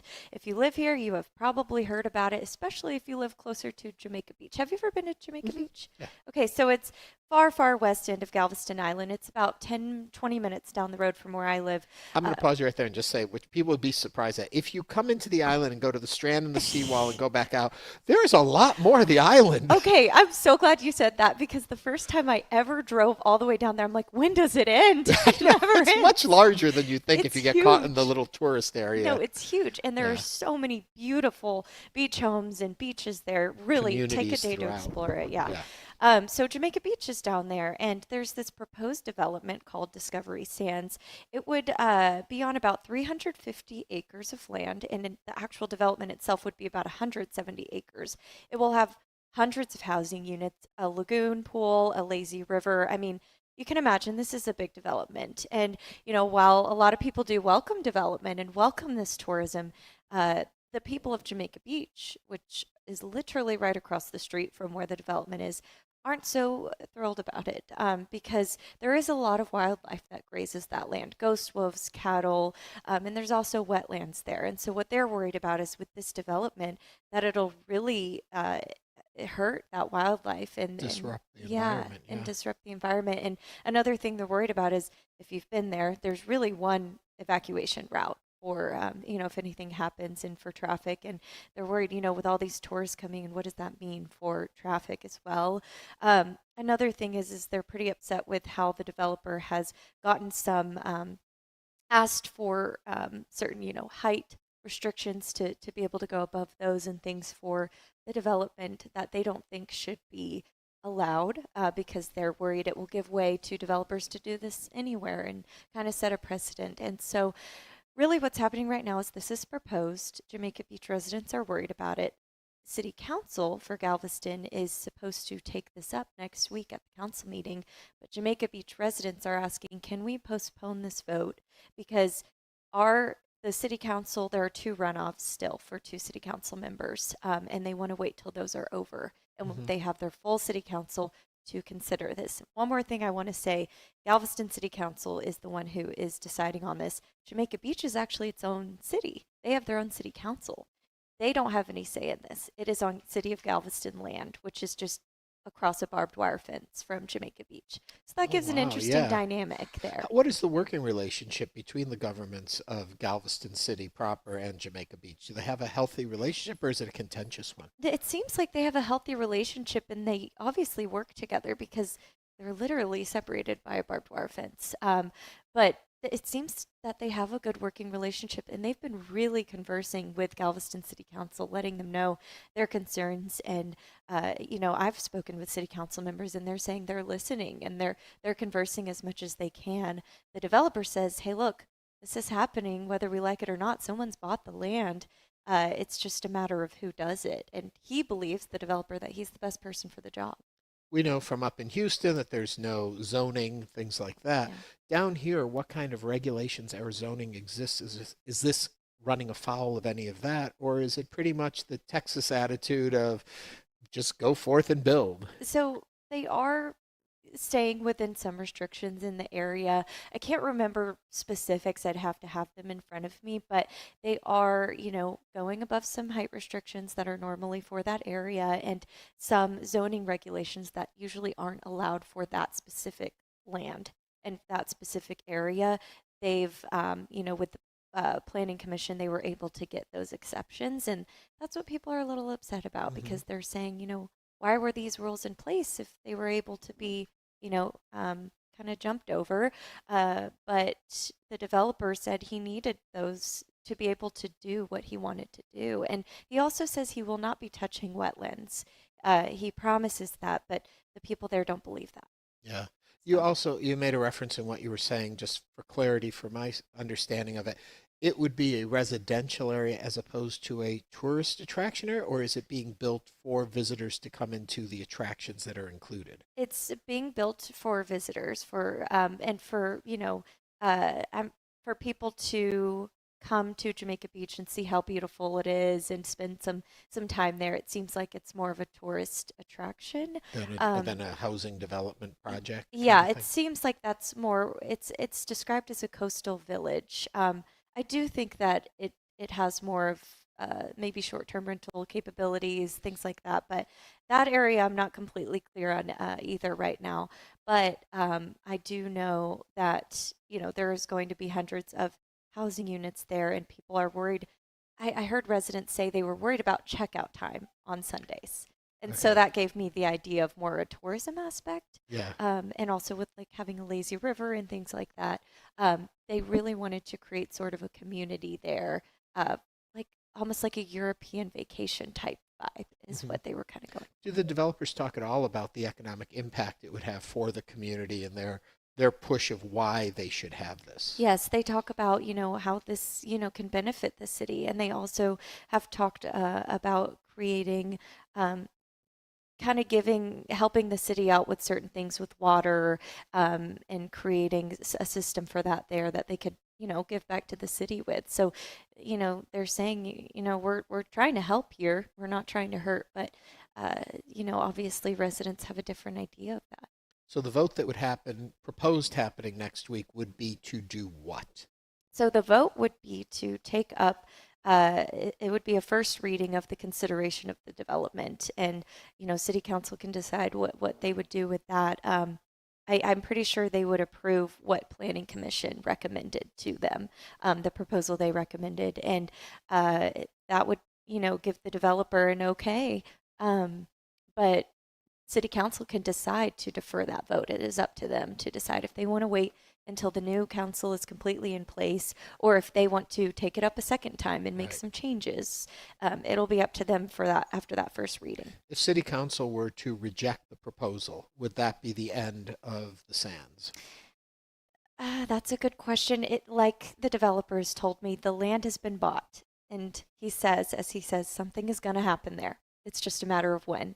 And so I wouldn't say no. I would say likely something would happen, development would happen there, just because that land has been purchased. And you're continuing to follow the story you're going to publish today on Absolutely, it? And then yes. continue to keep us informed of what happens at Discovery Sands. Yes. You'll discover what's going on I'll there. keep discovering. I keep discovering more about it every day. If you live in that area, if you're down on Galveston and you have an opinion about what should happen in that area, should Discovery Sands go forward or not, give us a call, 713-440-8870. We'd love to hear from you and your feelings and concerns about this development coming in. I'm going to jump ahead all the way again to the tidbits, because there's some fun stories we have to talk about here. Yes. We've been talking a little bit on the show that tomorrow we will be celebrating on the show my 30th anniversary at the station. Ernie. At this very station. Congratulations. I wish it was 30 years right here in the Bryan Museum, because I'd love to live here. But while I'm doing that, something else is happening in late night television. Stephen Colbert is saying adios. Well, he's not saying it. They've told him he's saying adios. It's the end of the road for him on the Late Show with Stephen Colbert. Are you going to be watching? I guess I have to. Are you? How do you feel about this? It's weird for me. I was big into, you're too young to remember this, the late night wars you think of as what happens with the moving on of Jay Leno were the big late night wars. Well, I remember the late night wars getting Jay Leno in place with the Johnny Carson and David Letterman and all of that. So we've seen a lot of, if you follow media like I love to, television media, we've seen a lot of turmoil in the late night hours. Once they get set, they stay for a while, but when the changeover happens, a lot happens. This one is so different because it seems to be being imposed upon them by the government, whereas CBS is saying, no, it's a totally fiscal decision and all of that. But you see what's happening over with Jimmy Kimmel, and you start to wonder, and they've already talked about looking at NBC's late night from the government, and so you wonder, what is this in censorship and what's happening here? Colbert came in very early in this government push against what was going on in late night, and seem to more agreeably move on than we've seen with some of the other late night hosts who are holding a little tighter. But that's not to say Stephen Colbert has not been vocal about his opinion on this and where it's going, but I think he feels like he's looking for his path forward and what's going to be next for him in this arena. And there seems to be a lot of... Are you a late night TV watcher? I do love late night. This makes me wonder, with this, reading this, what is to come in the future. In the near future with late night. And Byron Allen, who I'm old enough to remember him from, I don't know, Real People maybe was the show he was on back in the early 80s. You would know him. He went on to become quite a television magnate when it comes to building a television empire. And he has a show that's with comics sitting around talking about the news, and that's going to replace it. So it's going to be a little shift in what we have in late night, at least over at CBS. What are we going to do? Well, we're going to move Hello Houston to Hello America, and we're going to put it on at 11 o'clock East, 11:30 Eastern and 10:30. And sit in the Bryan Museum and have a little fire going. And have celebrities. What do you think? You think Fireside we could toss chat? that? Yeah, I like that. I don't know who do they have as their sidekicks now? I don't know. I go back to Ed McMahon. You can be my Ed McMahon. Laugh at my jokes. I don't know. I'll laugh at everything you say. You just tell me to. Okay, we've launched a new show here, but you know what? We're currently on a different show. We're on Hello Houston, and we've got a lot more of that to come. Julianna's going to continue with me for the rest of the hour. Coming up, we're going to talk with a dear friend of our show. He's the Chief Creative Officer at the Galveston Historical Foundation. What a title for Will Wright. We'll be here. We'll be right back after the break on Hello Houston.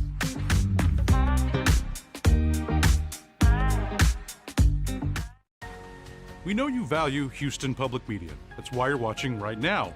So take the next step and become a new member of the station you rely on. Every gift makes a difference. And what matters most right now is supporting the station that brings you the news and information you rely on. It only takes a minute to make a big difference. So join as a new member today at houstonpublicmedia.org/donate or call 800-364-8300.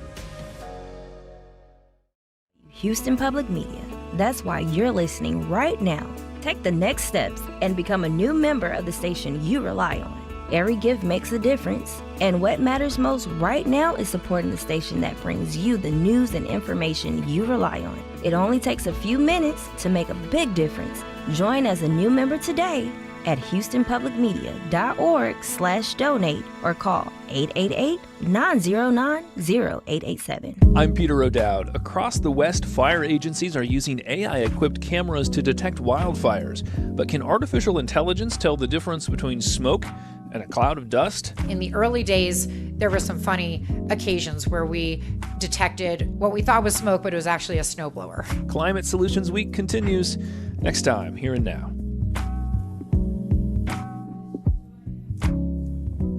You can hear that coming up at 1 o'clock on News 88.7. Support comes from Specs Wines, Spirits, and Finer Foods, featuring a selection of tequilas, from sipping varieties to cocktail-ready bottles. Available seasonally at Specs. Details at specsonline.com. Cheers to savings. Support comes from Metro. World Cup planning includes transit improvements intended to serve Houston after the final match. Metro provides bus, rail, and paratransit service and continues mobility enhancements across the region. More at ridemetro.org/Metro Now.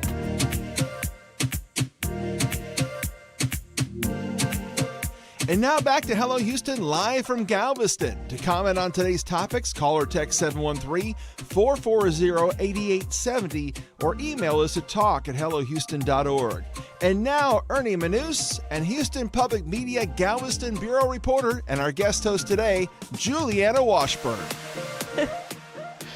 And we are back with you today, coming to you from the beautiful Bryan Museum here on the island of Galveston. We took a poll on our YouTube channel with our YouTubers joining in. The question was, what's your Galveston getaway activity? Julianna, what's yours? So a getaway activity in Galveston. In Galveston. Not to get away from Galveston. That would ruin the whole purpose of the show today. Honestly, mine is going to, I always feel like I say this wrong, Evia. It's a little center on the west end of the island, and they have shopping and restaurants and a really cute coffee shop. And it's just beautiful. It's very serene and peaceful, too. Well, that wasn't one of your choices. What? The choices I didn't know we had choices. Oh, well, yeah. But no, that was a great tip. So I let you give us something we didn't know about. There you go. The choices in our poll were Seawall Beach Day, Dickens on the Strand, Mardi Gras, or Jeep Weekend. I'm going to say Dickens on the Strand. Is that what you're going to say? Choice. Will's going to say it too. We'll introduce him in a second. But actually, 60% of those playing in the poll said the Seawall Beach Day. 40% went to Dickens on the Strand. And if you're doing your math correctly, nobody's going to Mardi Gras or Jeep Weekend, according to our poll. But I bet the numbers would disagree with that, with the attendance rate. To tell us more and to learn more about all of this, Galveston has long been one of Texas' most historically rich cities. And there's one organization that's been working for decades to make sure the history is preserved for generations to come.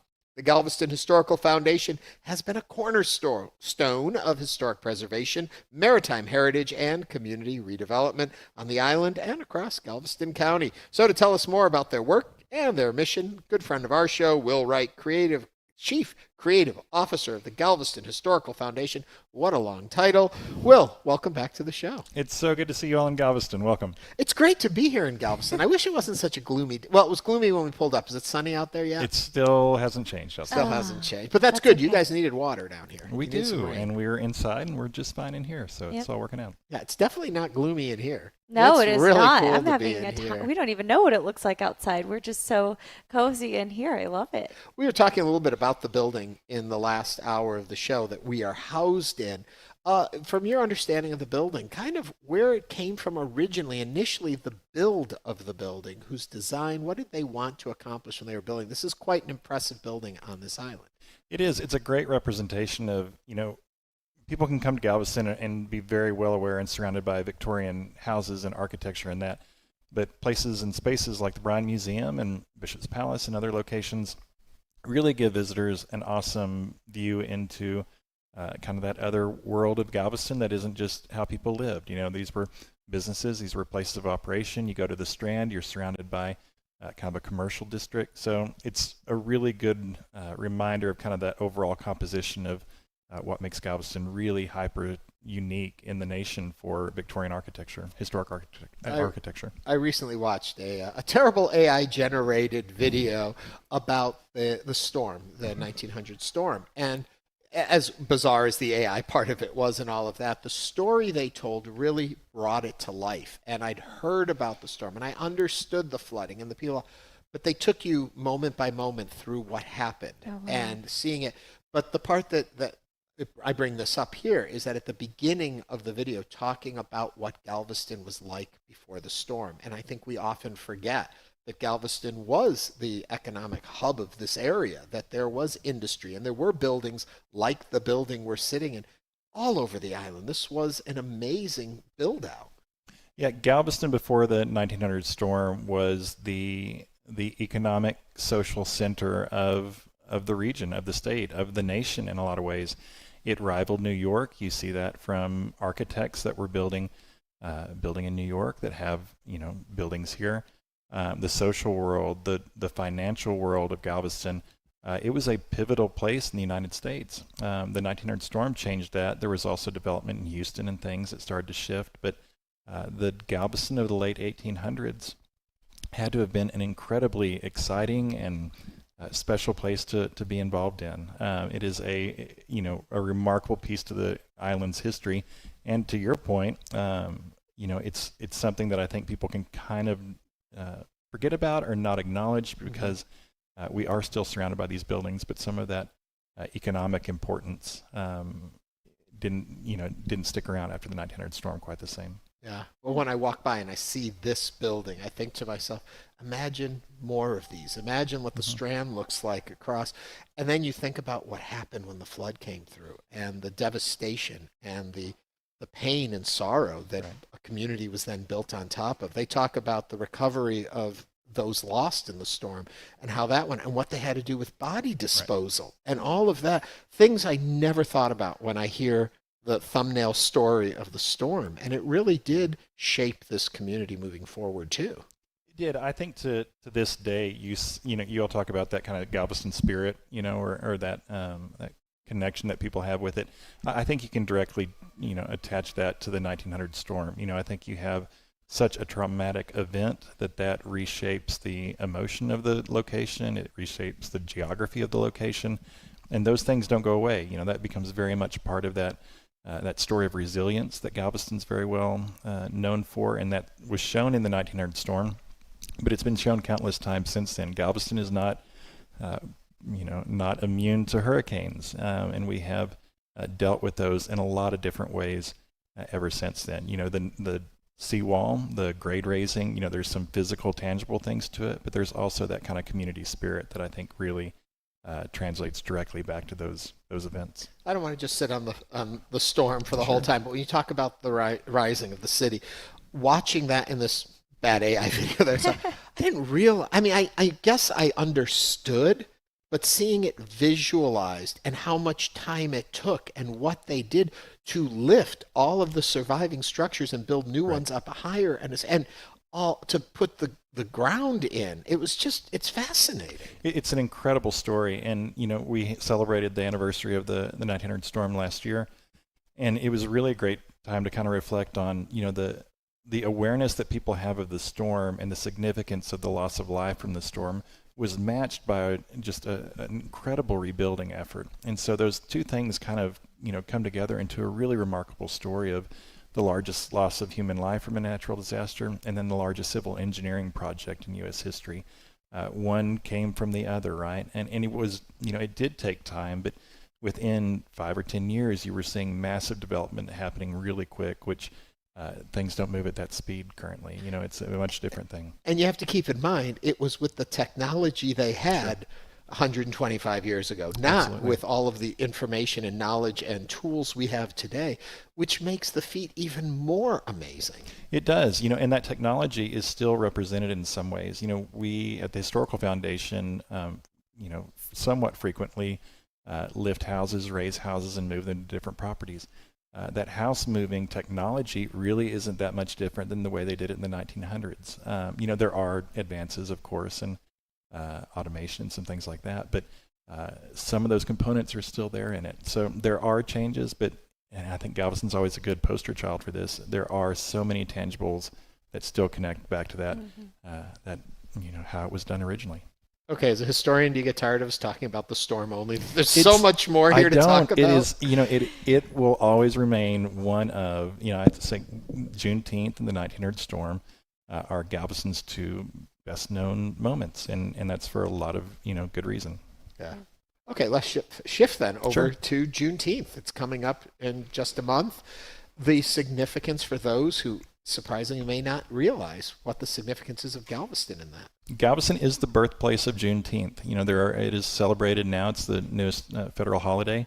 It is celebrated across the United States in a lot of different ways, but its roots and its birthplace is here in Galveston. It's where the General Orders Number 3 were read here at multiple locations in Galveston, announcing that all slaves were freed. This was about 3 years after the Emancipation Proclamation, but it is a pivotal moment in Galveston's history, and really has been highlighted in the last few years once that federal holiday came into being. One of the things that's really fascinating to me from the Historical Foundation side of it, but also, in the work that we do with it, it is a deeply historic story tied to Galveston, but it's also a holiday that not a lot of individuals have a lot of relationship with or knowledge of, and to see how that is celebrated in a contemporary setting is really unique and special as well. Through our work, through the community, and a lot of other people's work through the community, it is something that we don't, that basis is there historically, but it is celebrated in a contemporary setting that I think really brings a different kind of feeling to it. And maybe I'm not fully clear on this, but my recollection is that there's some discussion about where exactly the orders were read. Am I right on that? Is there some discussion still here? Yeah, so it's frequently said that the General Gordon Granger read the orders from the balcony of Ashton Villa. We don't know if he did or didn't. We have nothing that documented that he actually did that. We do know that he read it at the Custom House. We do know that he read it at his offices on the Strand and at Reedy Chapel. There's other locations that we can document it, but we can't say that for certainty that he did there. He could have, but we try to stick to what we can research. So. Yeah. So I wanted to pivot a little. We talk a lot about Galveston. What I love so much, especially being a reporter here, is the rich history and the efforts you guys go to preserve it. One of my first stories was, Dickens on the Strand and how you guys just celebrate history so much. But one thing that's really exciting that we actually talked about a few days ago is the Alyssa ship, Sure. the tall ship Alyssa that is taking off very soon. So can you talk a little bit about what that is and what's about to happen? Absolutely. So the Alyssa is the official tall ship of Texas. It was built in 1877 in Aberdeen, Scotland. And we have records of Alyssa coming to Galveston twice in the late 1800s. In the 1970s, there was a massive effort towards revitalization of some areas. The Strand was part of that, and then also the waterfront was. And there was a need and an effort to find something that connected the waterfront to its historic background. Alyssa was found in the shipyards in Greece. It was scheduled to be, torn apart, and it was saved. It was brought back, and went under a massive restoration effort to become an active sailing vessel. One of the things that makes Alyssa so special is that we sail the ship. We sail every year in April for our day sails. It is something that only really a couple of ships in the world of that age still do.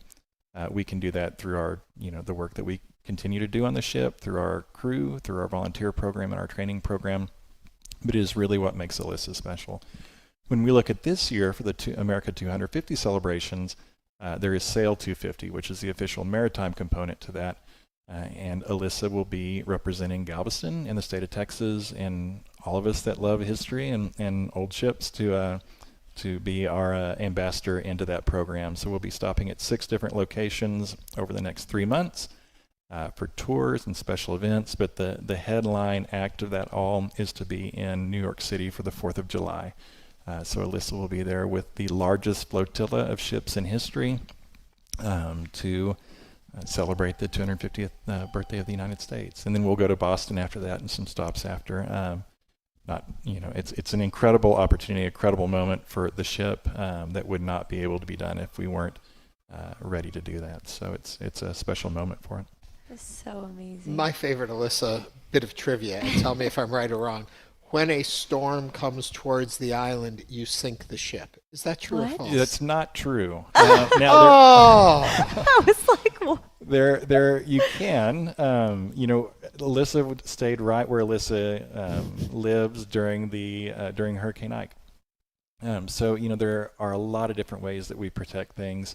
Alyssa, we don't want to sink it unless we have to, which we haven't. So no. I had heard that story. That was my favorite fact. And yet now, that would be so cool, though, just to see. Yeah. Because then it's safe under the water, and then they drain the water and it comes back up. But yeah, Alyssa benefits very well from where she lives, and we have a very strong mooring plan in place and some things like that help us ensure that. I've got a question for you about Santa Claus next. Okay. No, we're not going to go into that. I can only take so much heartbreak in any given day. Yeah.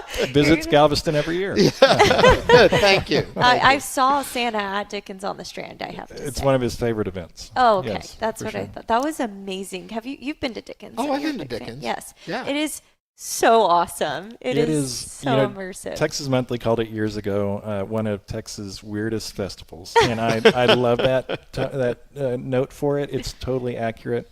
Charles Dickens never visited Galveston. He did visit the United States, but that goes back to that preservation revitalization effort that I was talking about. The buildings on the Strand are built right in the time frame that Charles Dickens was writing about. So when you come to Dickens and you wear your costume, you got to wear a costume.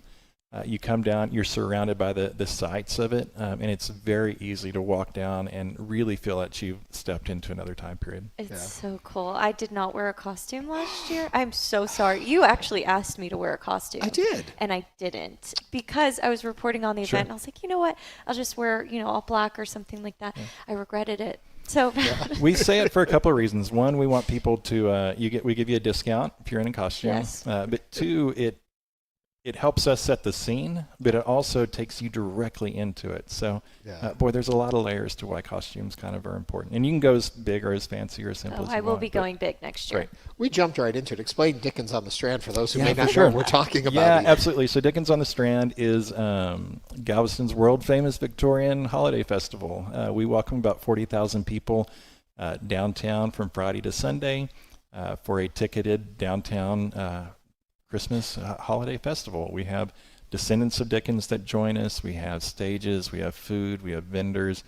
It is a holiday kickoff, and it's a generational event. We're at 52, 53 years old for the event now, which is great for me to talk to people and say, I was coming here with my parents, and now I'm bringing my children, or just that relationship that people have over decades. And we get to see that a lot in what we do with Alyssa or with Home Store or with Dickens, but it's one of I'm showing some bias here, but it's one of the best events in Galveston. Yeah. Well, I was a bit remiss in my introduction of you because I did not refer to you as Will Wright, BEM.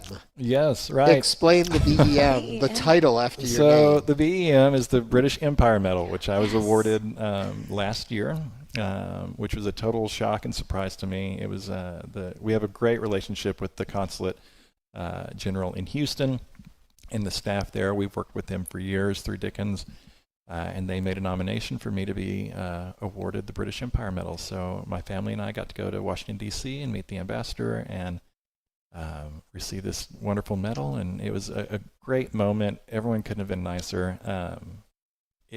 It's hard for me to acknowledge that. For me, it's really indicative of 50 years of work and a lot of people that are doing some awesome work, but it was such a nice moment. It was great. I bring that up just to bring focus back to Dickens on the Strand and the significance and how it's seen even beyond our area, that it is something important. It was so nice to go somewhere around people that you don't know, in a total different city, and have people speak so warm and welcoming about an event that you spend a lot of time on. It's a great remark to that work. Oh yeah. Tall Ship Alyssa is on her way. What are you working on now? Alyssa is the life right now. So Alyssa should be leaving here in the next week to start her journey. And there are 6 ports. So I'll be and our team will be going to each of those ports to make sure we're ready for the ship to get there and for our guests to be there and to come back. We have the Galveston Island Review Weekend, which is our vintage bathing beauties contest. That is the first weekend in June. So we'll have classic cars and bathing beauties, and that's free to the public. And then we've talked about Dickens, but Dickens is always out there, so planning is going on that. And then we have concerts and movie nights and all kinds of things throughout the summer. Website for people to find out more. Absolutely, galvestonhistory.org or galveston250.com if you're wanting to track Alyssa on her journey. Oh, yes. Well, Will Wright, BEM, is the Chief Creative Officer at the Galveston Historical Foundation. Well, always a pleasure to have you on the It's so show. good to see you all. Thanks so much. Thank you. Coming up, higher education opportunities at Galveston. Stay with us as Hello Houston continues.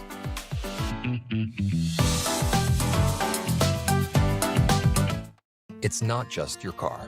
It's the one that brought your kids home from school, took you cross-country, held memories, laughter, even a few breakdowns.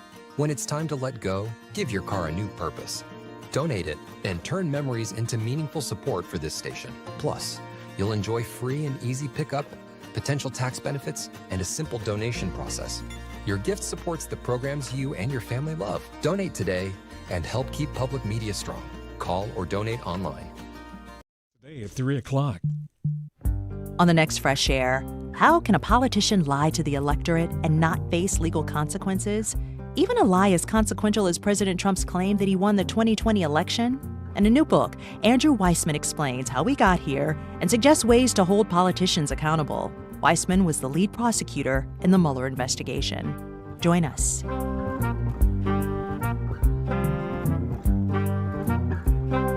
Fresh Air is on tonight at 8 o'clock. This week on This American Life, there have been so many efforts by the Trump administration this year to pry certain people away from their jobs and their communities, the lives they've built. One family decided to respond with an unexpected secret weapon. Pull it up. You should just pull out the spreadsheet. I can do that. It's beautiful. It's excellent. It's a thing of beauty. Garrett and Chrissy and their magical spreadsheet. That's this week.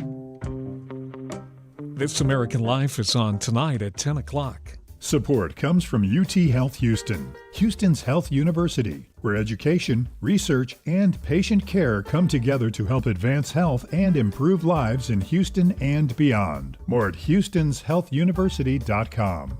Support for Houston Public Media comes from listeners like you and from Houston Parks Board, connecting Houstonians through 160 miles of Bayou Greenway hike and bike trails across our great city. Learn more at houstonparksboard.org. And now back to Hello Houston, live from Galveston. To comment on today's topics, call or text 713-440-8870 or email us at talk@hellohouston.org. And now, Ernie Manouse and Houston Public Media Galveston Bureau reporter and our guest host today, Julianna Washburn. Hello. The University of Texas Medical Branch, located right here in Galveston, has been training healthcare professionals since it began more than 130 years ago. Opening with a single hospital and medical school building in 1891, UTMB has since evolved into a major academic health science center. That also includes a network of hospitals and clinics, research facilities, 4 institutes for advanced study, 5 schools, and much more. To tell us all about the educational opportunities available at UTMB, we're joined by their Senior Vice President and Provost, Dr. Susan Chubinskaya.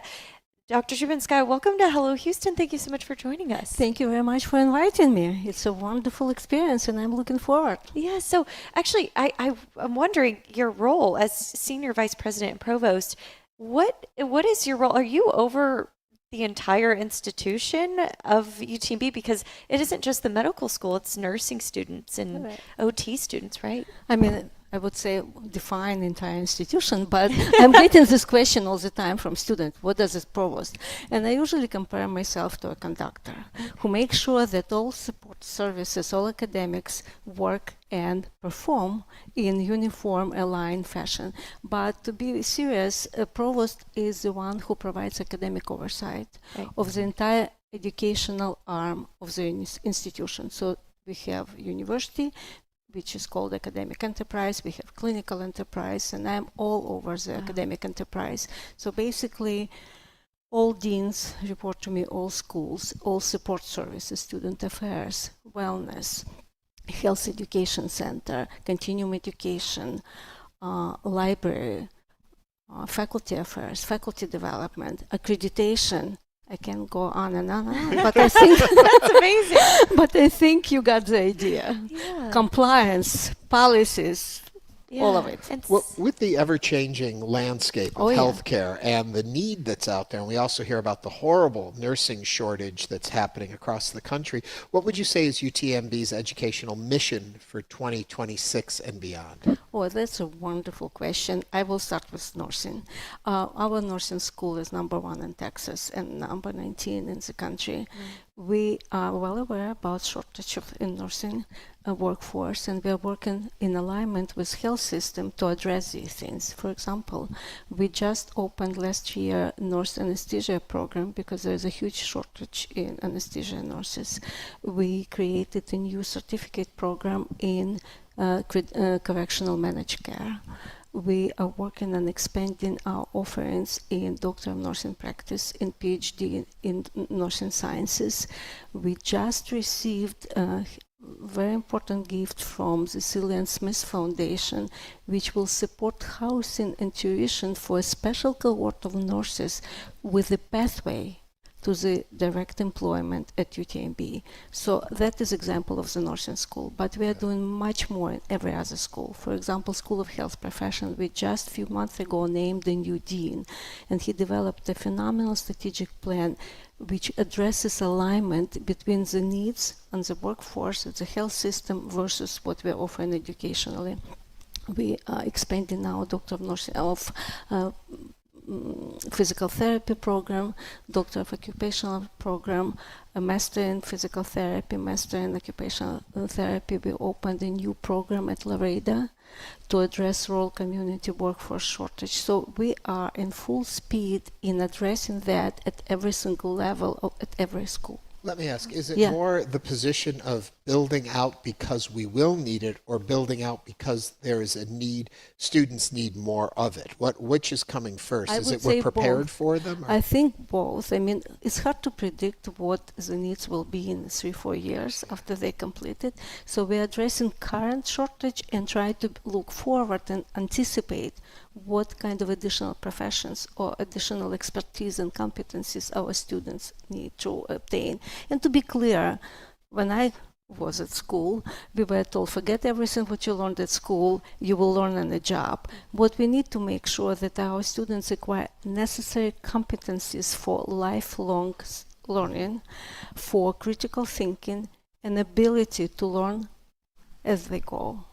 So how do you make, in today's day and age, healthcare training, healthcare education more attractive to younger students who are looking at what they want to do, so we can feed this pipeline again because of the shortages we're facing? I tell you, people are not getting younger, people are getting older, and healthcare professions will be always in need.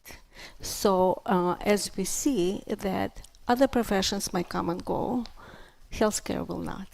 They will just create more opportunities for next generation to be trained and to be needed. So I think that we don't even need to justify the need for expansion and development of healthcare institutions, healthcare training institutions, educational opportunities, and actually that professions provide stable income, which is quite reasonable. So I'm not sure that I would worry that we will have a shortage of students. I just hope that we'll have enough capacity to accept all students who are interested to be part of our institution. Yeah, and speaking about expansion and something that's a very hot topic at UTMB is blue zones and the Right. involvement with blue Right. zones. A lot of people have interest in that, but Mhm. especially there's a documentary on Netflix about it. Can you talk about UTMB's initiative with blue zones and why you guys wanted to do that? Absolutely. As you know that it was as part of Big Beautiful Bill, it was healthy aging, right? And we have multiple initiatives, and actually we have Pepper Center on healthy aging at UTMB. So Blue Zone is perfectly aligned with what we were doing before, and it actually helps us to build even more nutrition education. Again, is part of the Big Beautiful Bill, right? There are so many opportunities to create healthy community in Galveston, but also understand why it works and build research around that, addressing all the needs of the community of the next for the patients, because healthy aging, healthy lifestyle is part of Blue Zone. So we are trying to build not only educational activities around Blue Zone, but research activity, public health opportunity, wellness activity. We have a new wellness program director who is just embracing Blue Zone, and we are trying to improve our wellness for our and offerings for our students and faculty and staff, again considering Blue Zone in mind. So I think it is all very well aligned and very well fit our culture and what we were doing, and now it's even with additional spin and with additional emphasis and reinforcement that we can be pioneers in Blue Zone development and understanding why and how it works. At the same time, providing more healthy food choices, more wellness opportunity for the community of Galveston, not only for UTMB employees. So I think it's just perfect match between the idea and concept and what UTMB is all about. A slightly off-topic question, but right in line with what you're saying right now. For those listening right now, a couple tips to create their own blue zone in their own lives. What should people be doing today? People should move. People should avoid any processed sugary food. They need. My blue zone just went candy. Purple. Yeah, go on. To make sure that they take care of their mental well-being, healthy lifestyle, and healthy nutrition. I mean, that all comes as part of the Blue Zone. Yeah. And embrace everything what comes your way, and really live today, not to think what will happen tomorrow. Because if we enjoy the moment today and we do everything to maintain our longevity, that will assure that tomorrow is brighter and healthier. Yeah. At this point in being an administrator of an organization like this, with the aging population, how has your role changed from maybe what this role would have been 50 years ago to what you have to look at and consider because of the new things we face and look at today? I mean, I can address it from, let's say, faculty perspective or faculty development perspective. Nobody wants to retire at the age of 65 or 67. People want to stay. So we built enormous array of programs from early career to after retirement to support our faculty at each stage of their career and make sure that people are not afraid of retirement. They have enough opportunities to understand that there's a light at the end of the tunnel, that there's not end after you retire, right? You can get out of this. Exactly. But I mean, we are trying to provide support to any faculty at any stage of their career, regardless of age, and encourage people who are close to the next stage in their life to be engaged on multiple levels, because even if they decide to retire, they can stay as emeritus, they can help us with mentoring, they can help us with mentoring of students, advising, consulting, because elderly people have so much wisdom that they accumulated, collected over the years, that it is painful not to use it. And so again, and they are part of our community, part of our Blue Zone activities, plus part of our brain economy. So I see it as a continuum. And addressing your question from the educational perspective and research perspective, I mentioned it already, Pepper Center for healthy aging. We are doing clinical trials in Moody Health longevity trial. So we are trying to address it from multiple perspectives. And of course, speaking again about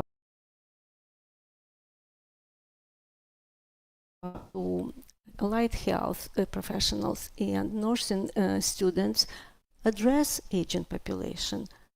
In brain economy, right? We have a lot of patients who are aging, dementia, Alzheimer, to prepare the workforce to take care of this population. So we are addressing aging from multiple perspectives, as well as educating our faculty, our patients on the nutrition. Dr. Chubinskaya, unfortunately, we're out of time. Oh my God, it's but so I fast. Truly appreciate your coming and sharing with us the story of what's going on over at UTMB. Thank you very much for having me, and Thank hopefully you. we'll have an opportunity to continue the conversation. I hope so. Dr. Chubinskaya is the Vice President and Provost at UTMB, and that brings us to the end of the show today and our visit to Galveston. No. We want to thank the Bryan Museum, of course, for having us here. We want to thank Julianna for being my co-host today. Thank you very much. And we want to thank you for watching and listening. We'll be back again tomorrow with more conversation. And I heard someone celebrating their 30th anniversary on the show tomorrow. Wonder who that is. We'll find out tomorrow right here on Hello Houston. Until then. Thanks for listening to Hello Houston. Join us every Monday through Friday from 11 a.m. to 1 p.m. to talk all things Houston. The Hello Houston production team includes Garrett Bowman, William Menjivar, Jen Altide, Todd Holslander, and Jim Kovacic. For the latest in local news, subscribe to the Hello Houston daily newsletter at HoustonPublicMedia.org. Hello Houston is a production of Houston Public Media. The opinions expressed by the guests of this program are solely their own and do not represent the views of management, staff, or underwriters of Houston Public Media. This is your NPR station, KUHF Houston, News 88.7, a service of the University of Houston. Funding for Here and Now comes from MathWorks, maker of MATLAB and Simulink for engineered systems. MathWorks, accelerating the pace of discovery in engineering and science. From NPR and WBUR Boston, I'm Indira Lakshmanan. And I'm Deborah Becker. It's Here and Now. Coming up, President Trump's grip on the Republican Party is on display in primary elections, with Trump critic Kentucky's Thomas Massie going down in defeat. Also, a new investigation by the New York Times says the U.S. and Israel had tried to install a surprising new leader in Iran, hardliner Mahmoud Ahmadinejad, who has called for the destruction of Israel. And comedian Ben Palmer has gone viral by creating a fake tip line for people to report their neighbors to ICE. So we're looking to deport the parents and leave the child. Right, like I said, I don't know if they're here illegally. I just think it's odd, you know. The Endless Thread team talks with him coming up Here and Now. The news is first. Live from NPR News in Washington, I'm Windsor Johnston. The Justice Department has formally indicted former Cuban President Raul Castro. Acting Attorney General Todd Blanche made the announcement at Miami's Freedom Tower just a short time ago. Today, we are announcing an indictment charging Raul Castro and several others with conspiracy to kill U.S. nationals. NPR's Ada Peralta reports